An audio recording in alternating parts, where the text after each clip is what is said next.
Hey guys, welcome back to another video. Today we will be talking about any lead that Donald Trump may have had across battleground states has really been diminished by the numbers that we have from early voting. It remains close in some of the battleground states. Democrats have taken a massive, just outstanding lead in some of for example, Pennsylvania, the most crucial battleground state. Democrats outnumber Republicans by 30%, which is double whatever the early voting and mail in voting requests. But also, we have information that points towards independents breaking heavily towards Kamala Harris. She is really looking good in terms of her election chances right now when you look at early voting, and that's what we will be doing in this video. So, first of all, early voting is going great so far in terms of the numbers as a whole. We have Georgia, for example, you can see this from the Secretary of State offices is breaking records, which is really, unbelievable because, of course, in 2020, you had COVID. Of course, there was a pandemic. So people voted by mail, voted early much more often than regular elections in the past. So to see Georgia actually, breaking those numbers, and this is of course just one example, but that's really outstanding. But that's the case for a lot of these battleground states. Early voting is really gaining in popularity. Both parties are pushing for their voters to get out and vote early. Of course, that's smart. Of course, it might be difficult for someone to vote on election day. They might not get to it. So voting early ensures that they get their vote counted and all that. But looking at some of these battleground states, these crucial battleground states, of course we have Pennsylvania, which is the most important, where you see Democrats with a massive, massive lead. 60% of early voters are registered Democrats, early voters, or mail-in ballots. 60% are Democrats to 30% being Republicans. That is that is one of the best margins for Democrats out of the entire country, and that's of course a battleground state, basically split 50-50 between Republicans and Democrats. You can see that's almost as good as Vermont right now. That's better than Maine. That's better than Washington. It's really interesting to see that. So Democrats have run an incredible ground game when it comes to getting their voters to turn out early. So I honestly don't even see a path to victory for Donald Trump in Pennsylvania right now, to be completely honest with you. I had it as a 1 point margin for Harris. That's my current forecast. I will have to update all of these numbers with this new data that we have from early voting. You move on to Michigan. Kamala Harris is ahead by 14 percentage points. It's 52 to 38. 10% are independents. You've got Wisconsin, where independents actually lead 42%.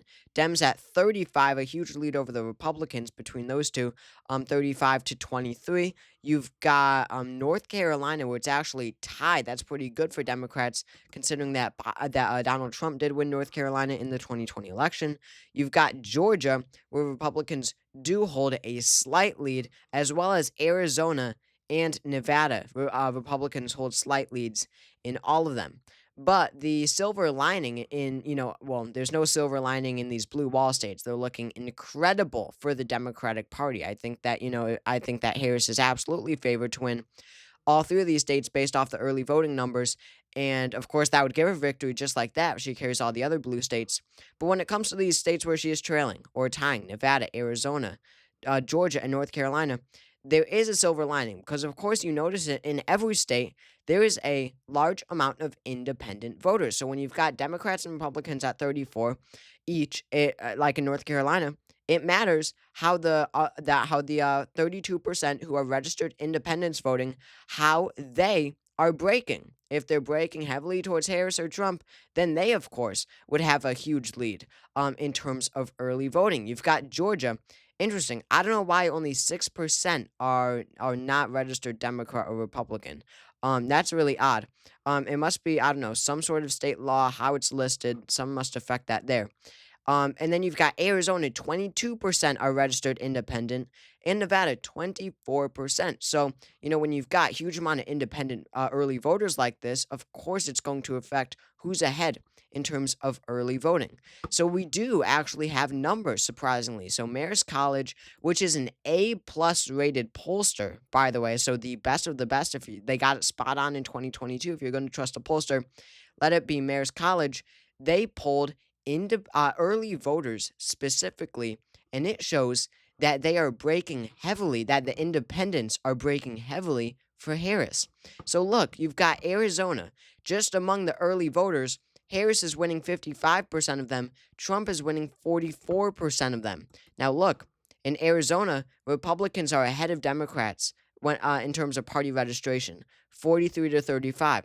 So what does that mean? It means that the independents, the 22% of independents, are breaking heavily for Kamala Harris. That's huge. North Carolina is 55 to 43 for Harris.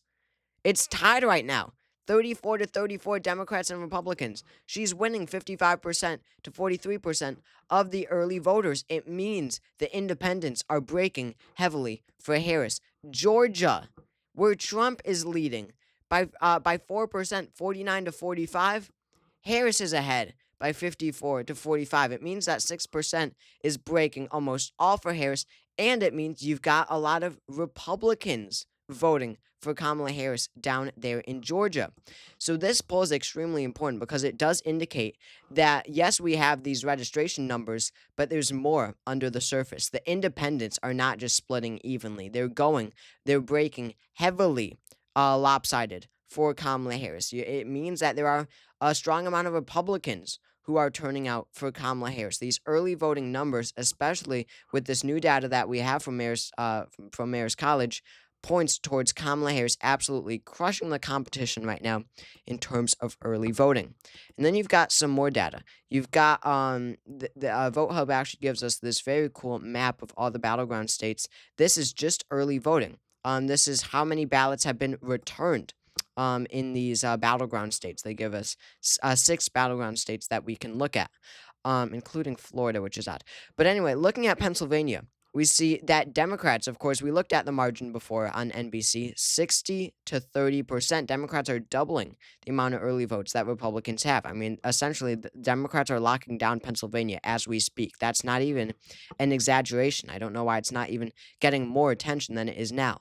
I mean, it's exceeding, or I don't know about exceeding, it's definitely matching Biden's 2020 numbers. But when you look at the map, you can see it plainly. The places that are returning their ballots are the Democratic areas. Pittsburgh, huge circle that indicates how many votes have been returned. Of course, it's city. And look at that dark blue around Pittsburgh. It means it's so more Democratic. Look at Philadelphia. 3, or I should say 5 huge circles around Philadelphia. The suburbs are voting blue. Look at those those dark shades of blue. It means that suburbs are breaking heavily for Kamala Harris, and they are returning their ballots around Philadelphia. If you look at any suburbs or any area of Pennsylvania at all, the state that Democrats want, or the part of the state that Democrats want to see big circles and dark blue shades in is the suburbs around Philadelphia, Chester County, Bucks County, what are the other ones? Chester County, it doesn't matter. Montgomery County, and of course Delaware County, all turning in their ballots in record numbers. I think that the suburbs will trend left in 2024. You go upstate, I mean, even Scranton, they haven't even returned that many ballots. They don't even have a huge population. What county is it? It's Lackawanna County, apparently, where Scranton is. They only voted for Biden by 8.4%, but look at that shade of blue. They're voting for Harris now, or at least the party registration, of course, Democrats versus Republicans in early voting, the same margin in Democrats versus Republicans in early voting than Pittsburgh. And they only voted for Biden by 8.4 when Pittsburgh, Allegheny County, voted for Biden by 20. That's an incredible trend towards the left there in Scranton. That's absolutely an oddity. That should also be getting a lot more attention. But I mean, just look at all this blue. You're seeing rural areas. You're seeing Cambria County, which voted for Trump by 37 percentage points. Democrats actually leading it by a substantial margin in the early voting. Look at that. Yes, that is the same county. Cambria County, 37 for Trump in 2020. It doesn't give us. It should give us the exact margins, but it doesn't. But as you can see, that shade of blue, it's not even the most narrow shade of blue. You've got Warren County voted for Trump by 40 points. Democrats are leading in terms of early voting. I mean, just the most you'll see Fulton, Pennsylvania, the most Republican county probably in the state, vote for Trump by 72 points. That is, one of the few counties that Trump is actually leading in early voting.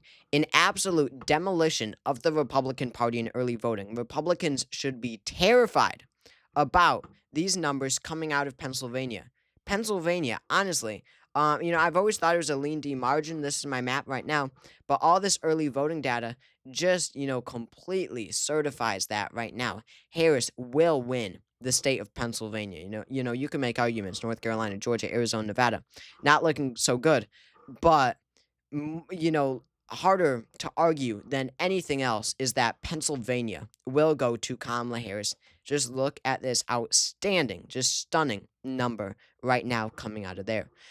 And then as I was saying, these counties are important. Where the counties are returning their ballots because these suburbs around Pennsylvania, around Philadelphia, that's what brought Biden his victory in the state of Pennsylvania in 2020. Chester County voted for Biden by 17, Montgomery by 26, Delaware by 27, and Bucks by 4%, by 4.4%. So to see these margins so good for the Democratic Party and their votes actually coming in strong, that is a good indicator that Kamala Harris will shift these suburbs left in 2024, and that is exactly what she needs to do to claim victory, not just in Pennsylvania, but across the nation where suburbs are important. Arizona, Maricopa County, suburbs are so important. Michigan, suburbs around Detroit, so important. Wisconsin, suburbs around Milwaukee, of course, critically important. That is where it matters. Atlanta, suburbs around Atlanta, incredibly, incredibly important. Taking a look at Georgia. So when you look at my map, Georgia and North Carolina are the only two states of the seven core battlegrounds that I actually have as Republican. I have both states. We can look at my margins here. Georgia's a 0.4% margin for Donald Trump. North Carolina is a 0.9% margin for Donald Trump. And as I said in the very beginning, they're smashing these early voting numbers, these early voting records. And when you look at Georgia, as I was saying before, low number of independents here, but Republicans actually lead Democrats. But when you look at the Mayor's College poll, Harris is ahead by 9% in early voting total. Now, you've only got 6% who are registered independents. I don't really know what's going on with that, as I said in the beginning, but it does indicate that there is breaking Republican support. Now, will that same level of breaking Republican support come out on election day? No, because Democrats more likely, I'm sorry, Harris voters are more likely to vote early. Than Trump voters are, vice versa with early day voting. But it does indicate that these Republican strongholds, or not even strongholds, just Republicans across the state, they are breaking towards Kamala Harris, and that is incredibly important because Georgia, in 2020, famously they went to Biden by 0.2%, and it was for a large part because you had a strong amount of Republicans, especially in suburbs, who had never even considered voting Democratic in their life. They were soured by Trump's attitude, everything about Trump, COVID and all that. COVID did affect Georgia and other southern states particularly hard, and they turned their backs on Donald Trump. You saw Biden actually, perform pretty well in some of these more rural areas. And that's because a lot of Republicans broke towards Biden. And despite Harris supposed to be more liberal, more radically liberal and progressive and extremist, etc., of course, then Joe Biden, that clearly is not working. Based off these numbers, it's not working even on Republican voters who are who are switching sides and actually voting for Kamala Harris, maybe for the first time, voting Democratic for maybe the first time in their lives, maybe the second time after 2020, maybe the third or whatever. Very few times in their life have they voted Democratic. It's clearly continuing. Looking at where people are voting, of course, where do you see the biggest stats? The huge population centers, the Cobb County, Fulton County, these counties around Atlanta or directly in Atlanta. You also see pretty strong turnout among these more suburban counties. Now, they are, much more Republican than our counties in other states like Pennsylvania, Michigan, Wisconsin, etc. But, these, of course, suburban counties everywhere are trending towards the left. I mean, you can see even from 2012 to 2016, Georgia was one of the few states where, Hillary basically matched Obama's numbers or even did a little bit better. And you can see in the suburbs, particularly, Hillary Clinton actually did do better. You can see Cobb County voted for Romney by 12 points. Hillary actually won Cobb County by 2 points. She made them more Democratic. And you can, just see that shift from 2012 to 2016. And then, of course, Biden locked many of these suburban counties down in 2020. It will be a question of if Kamala Harris can continue that trend. Early voting, looking at how she is crushing it in early voting, it does indicate that she is, in fact, on track to win these suburban counties, make them more democratic as they were in 2020. It'll be a question though if that can offset losses in these rural areas, in these rural regions, which I'm sure will actually occur. So, we've got lots of numbers in early voting, and they tell us a lot, especially these independent numbers. That's important. Where independents, how independents are breaking is so incredibly important because it, helps us grasp how early voting is going, who's leading in these states, and of course, it's going to determine how independents will break in the election because independents are always the hardest group to poll, obviously, since they vary in terms of who they're supporting much more. Obviously, of course, Republicans are going to vote for Trump and Democrats are going to vote for Harris.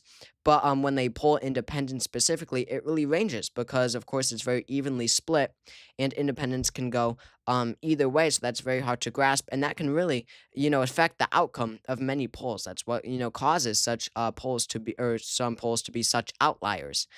So that helps us. All these numbers really help us understand how independents are voting in this election, and they are responding positively towards Kamala Harris based off the early voting numbers, based off of what you saw in this video. There's a lot of conflicting early voting, numbers that you hear. It's hard to grasp sometimes, and Democrats will play it off like it's great for Kamala Harris, like it's outstanding for Harris. Republicans will play it off like it is awful for Kamala Harris and great for Donald Trump. The fact that he's leading in these Sunbelt states, that's what they will point to, considering that Biden probably led at this time in early voting in many of these states. But you got to look further into it. You got to look at the silver lining for the Harris campaign, which are these independent voters breaking heavily towards Harris. That is the best news that she has received throughout this early voting, since early voting has taken place in these states. This new data from Mayor's College, that is incredibly, incredibly important. So thank you all for watching this video. If you enjoyed, make sure to subscribe down below. That helps out a lot with the channel. Comment as well to let me hear what your thoughts are on this topic, on the early voting, on Donald Trump losing ground in these states, and I will see you all later.